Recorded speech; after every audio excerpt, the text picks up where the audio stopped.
We're talking early 60s when you were born, 1961, into the early 70s here as you were growing up. What was it in there, anything at all, that you wanted you to make you a police officer? Actually, that was definitely not where I was thinking about. I was thinking more along the lines of being a school teacher or something like that. I came from a single-parent family, so with its challenges, I certainly knew kind of that end of the world.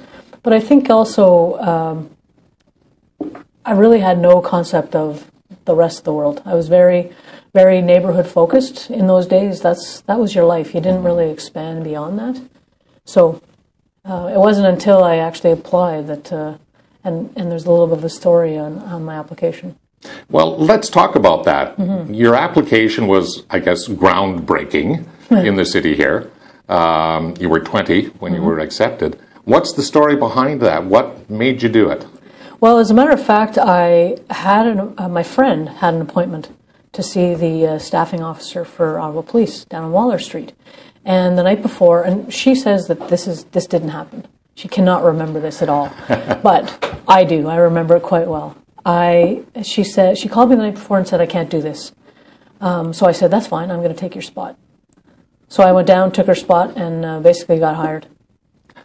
What was the attitude here? I mean, you must have known going into this that being the first female police officer on the force, you were going to be facing some opposition, shall we say, or at least a culture that was not used to having women in this particular field. How did you feel about that? Well, you know, I really didn't think about that. Coming into the role, in fact, on my preliminary interview, I was asked how was I going to deal with an organization that was mostly men. Certainly you couldn't ask those kinds of questions today. But until I got asked that question, I didn't really think about it. I figured I'm just Jill and I'm here to do a job and I want to do the job. So, you know, whether it was male or female, that didn't really enter it for me. So I just made my application and started into the organization. Why would you want to become a police officer? Well, you know, just like I wanted to be a teacher, I wanted to make a difference. I wanted to help. Really, it was about helping. I'd seen things during my childhood that I thought should have gone differently, and I knew that if I was involved, I could make a difference and make it go differently. You wanted to be a teacher to achieve those same objectives. Absolutely. What turned you towards the police instead? Well, to be honest, I finished high school, grade 12 I finished, and no real support system in place, so I didn't really know how to go and do anything else. I wasn't forward enough to go and ask a guidance counselor how to get into anything. I was about to sign on to become a bank teller, to be honest. So, wow, yes, that's quite a change. You know, I know that I would not have been a good bank teller. Now, you enter the force, you go through the training, you're on the road now. Let's talk about some of your early experiences as a police officer here in the city. If you were a West End girl limited to that area, it must have been quite a shock in some ways, some of the things that you've gone through. Well, you know, thinking back to those days and my own naivete, first of all, I had in my shirt pocket the cross streets for Spark Street. My job was to walk Spark Street. I did not know each of the cross streets, and people would ask you questions all the time. So I'd pull out the card and be able to tell them, here's where you need to go. I actually remember seeing my first prostitute and my disbelief that occurred in Ottawa, because it just wasn't something that you would have seen in the West End of the city. Same thing with homeless, intoxicated people. That just wasn't something that you saw in the West End. So really a sheltered life as far as the realities of the downtown core. When those kinds of things are put in front of you, it really starts to change your picture of the city.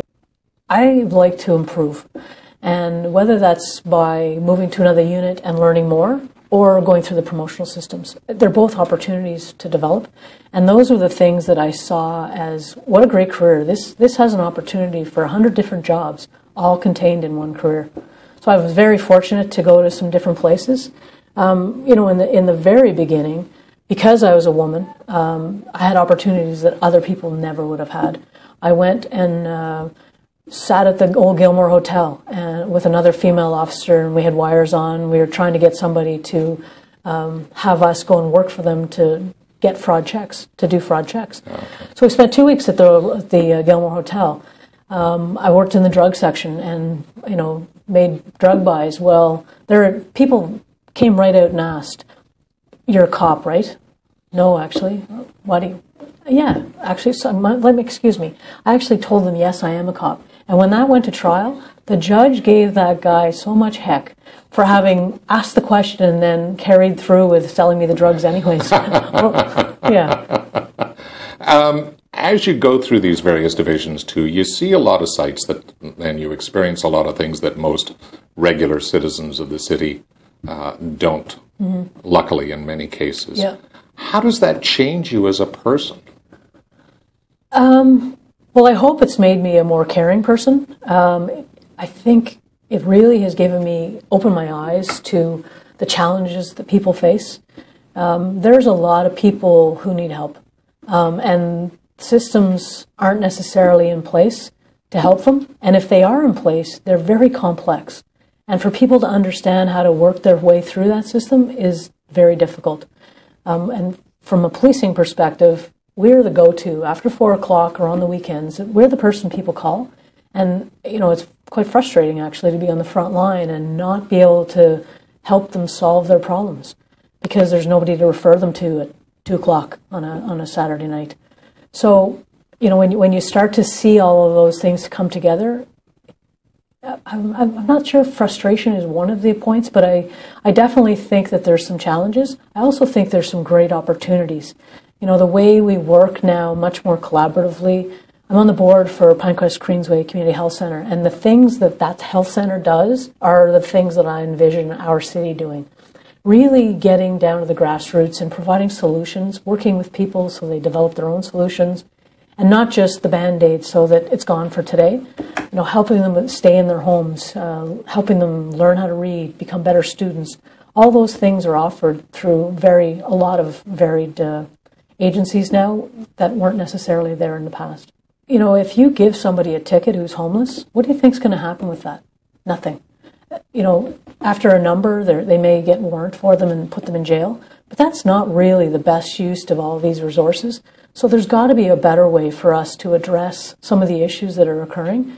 And there's many different cities now that are coming up with solutions that are much more progressive. If you just look at the cost of a police officer giving somebody a ticket, putting it into the court system, having a crown assigned, having a prosecutor assigned, getting a warrant, all of those pieces are huge dollars that we're virtually wasting. And there are ways for us to do it better so that people aren't necessarily in those situations. There's some people that choose that way too, though. So, and it's not on us to solve their problem if they're not looking for solutions. It's taken such a long time to recognize what we now call post-traumatic stress disorder.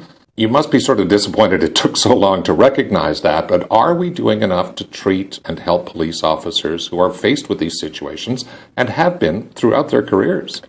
Well, I think, first of all, I do absolutely know the stresses that occur, having been through many of them myself. Are we doing enough? Goodness, no. But I don't think we understand it. We don't understand because many of us haven't been in that particular position. So are we doing enough? No. Can we do more?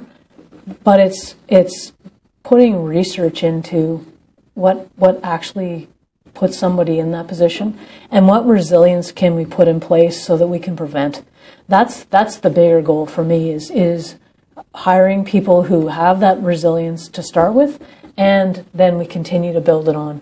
So I guess the key is, as you say, to tell officers that they are going to be facing these situations. Here's how to cope. If you can't, here are the people to talk to. Yeah, and I, first of all, you have to talk about the fact that stress itself is critical stress is a normal reaction to an abnormal event. So starting with that, so that people understand that I'm okay, even though I can't sleep, I can't eat, all those things, I'm okay. And likely 10 days, 20 days from now, I'm going to be okay and I'll be back to my normal self. the few people who end up with PTSD don't come out of that cycle. So really being able to help them and identify them before their life completely crashes. Because unfortunately, sometimes they're really good at hiding that too. What's the longer term? I mean, you're still young. What do you do after this? Well, I've got 5 grandchildren, and I have a great-granddaughter. Oh. Yes. So I've got some things that I want to focus on, because I tell you what, even now, when I come into contact with my grandkids, it is totally different than even my own children. So I can feel the energy, the positive energy that comes from being around my kids, my grandkids. So I'm really looking forward to that. But I'm also looking forward to really focusing on something that I'm interested in. I've had some job opportunities up till now. They're really big job opportunities. I need a break. I need to take a rest.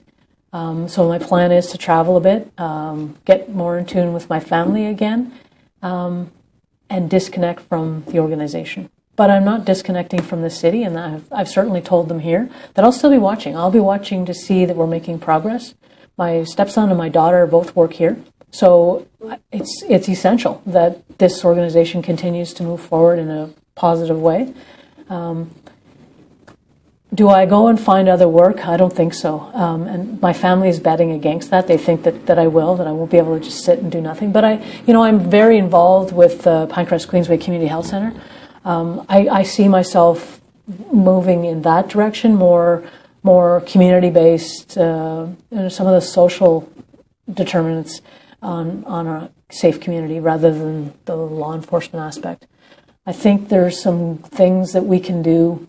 There's lots of people like me out there that still have lots of energy left, and I think there's some good things that we can do to make a little difference in our world. You said you wanted to unplug. How long will it take you to do that? How long will it be before you turn on the radio in the morning and hear of a crime committed here in Ottawa and not want to jump into your car and head to downtown?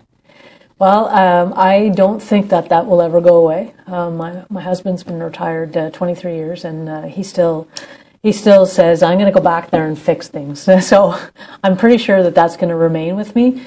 This has been who I am for a big part of my life. I get that. But there is a whole other part, the Jill part, that I'm really looking forward to. But I'm not going to lose the other side, I don't think. I know that some people have completely disconnected. I don't think that that's who I am.